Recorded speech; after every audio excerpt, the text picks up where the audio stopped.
अस्सलाम वालेकुम नाज़रीन, ट्रू रिपोर्ट के साथ मैं हूं मोहम्मद हसन। नाज़रीन, आज हम बात करेंगे उस केस के बारे में जिसने पाकिस्तान की सियासत में एक तहलका मचा कर रखा हुआ है और इमरान खान और उनकी अहलिया बुशरा बीबी को अकाउंटेबिलिटी कोर्ट इस्लामाबाद ने जो 190 मिलियन पाउंड केस में सज़ा सुनाई थी।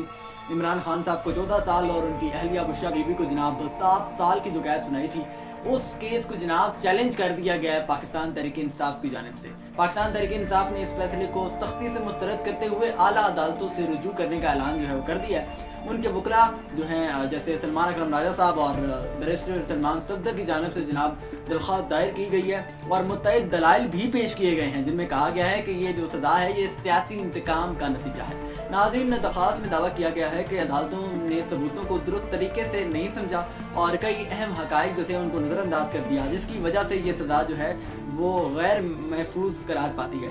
अब दरख्वास्त में सुप्रीम कोर्ट के इस फैसले का हवाला भी दिया गया कि जिसमें कहा गया था कि नैब सिर्फ उसी वक्त केस चला सकती है जब नैब ये साबित कर सके कि अवामी अहदेदार ने माली फ़वाइद हासिल की हैं। इस बुनियाद पर दरख्वास्त में कहा गया कि नैब ने अपने दायरा-कार से तजावुज़ किया है। नाज़रीन, ये भी कहा जा रहा है कि नैब के पास तो बरतानिया से और ना ही पाकिस्तान से ऐसे गवाह थे जो इस केस को मजबूत कर सकते हैं। दरख्वास्त में यूके की कोर्ट ऑफ अपील के फैसले का हवाला भी दिया गया जिसमें यह वाज़ेह किया गया कि मुंतकिल की गई रकम जराइम की आमदनी से नहीं थी।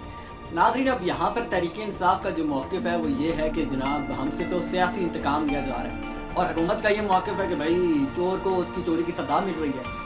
अब जनाब ये दोनों जो मौक़िफ़ हैं दोनों पार्टियों की जानिब से, दोनों क़यादतों की जानिब से, ये आपस में बिल्कुल तसादुम पैदा कर रहे हैं और इस वजह से मज़ीद जो मुश्किलात हैं वो पैदा होती जा रही हैं गवर्नमेंट के लिए भी और PTI के लिए भी।